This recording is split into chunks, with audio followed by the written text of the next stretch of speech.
افغانستان پاکستان کے اٹک تک کے علاقے کو اپنا علاقہ ڈکلیئر کرتا ہے، ڈیورنڈ لائن نہیں مانتا۔ دوسری جانب بھارت نے اپنی پارلیمنٹ میں اکھنڈ بھارت کا نقشہ لگا رکھا ہے اور ایک خواہش اسرائیل کی بھی گریٹر اسرائیل بنانے کی ہے، لیکن دنیا اس خواہش کو مانتی نہیں ہے۔ لیکن ڈونلڈ ٹرمپ کو تو کوئی پرواہ ہی نہیں ہے۔ ڈونلڈ ٹرمپ نے ان سب کی خواہشوں سے پہلے اپنی خواہش پر عمل کرنا شروع کر دیا ہے اور اب بنے گا گریٹر امریکہ، جس میں وینزویلا کے بعد صرف گرین لینڈ ہی شامل نہیں کیا جا رہا بلکہ ڈونلڈ ٹرمپ کی خواہش میں تو کینیڈا بھی شامل ہے۔ اور اس سے پہلے بھی ڈونلڈ ٹرمپ ایک موقع پر یہ کہہ چکے جب کینیڈا کے اس وقت کے وزیر اعظم جسٹن ٹروڈو کے ساتھ ڈونلڈ ٹرمپ کے معاملات خراب ہوئے تو ڈونلڈ ٹرمپ نے واضح طور پر کہا تھا کہ کینیڈا کو امریکہ کی 51ویں ریاست بنا دینا چاہیے، اور اب باقاعدہ اس کا منصوبہ اور نقشہ بھی جاری کر دیا گیا ہے۔ اس وقت امریکہ اور یورپ ایک دوسرے کے آمنے سامنے آ کر کھڑے ہو گئے ہیں اور مدعا گرین لینڈ پر قبضہ کرنے کا ہے۔ ڈونلڈ ٹرمپ نے ورلڈ اکنامک فورم پر خطاب کرنے سے پہلے ایک انٹرویو دیتے ہوئے واضح طور پر کہا کہ گرین لینڈ کی زمین اور علاقہ بہت بڑا ہے، مجھے خدشہ ہے کہ یہاں چائنا کی بوٹس پہنچ جائیں گی یا پھر رشین ملٹری شپ اس کے ارد گرد پہنچ سکتی ہیں، لہذا میں نے فیصلہ کیا ہے کہ ہم گرین لینڈ کے اوپر قبضہ کریں گے، اور اصل میں گرین لینڈ کو حاصل کرنا یہ امریکہ کی سیکیورٹی کے لیے انتہائی اہم ہو چکا ہے۔ یورپ یہ نہ سمجھے کہ گرین لینڈ پر قبضہ کر کے ہم یہاں کوئی ریئل اسٹیٹ کا پروجیکٹ شروع کرنا چاہتے ہیں، کیونکہ گرین لینڈ میں برف ہی اتنی پڑی ہے کہ وہاں ریئل اسٹیٹ کا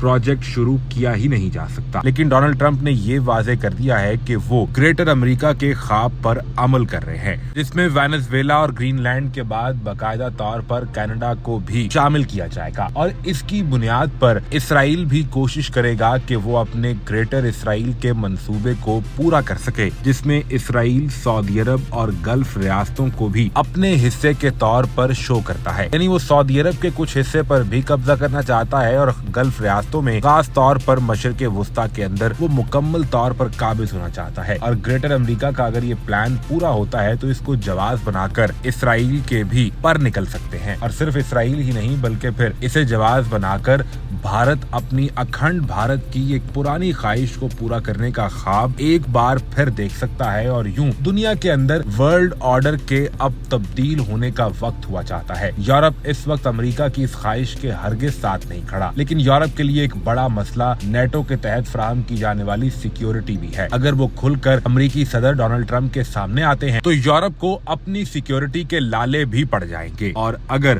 وہ ڈونلڈ ٹرمپ کو سپورٹ نہیں کرتے تو یہی نیٹو یورپ کے خلاف بھی استعمال کی جا سکتی ہے۔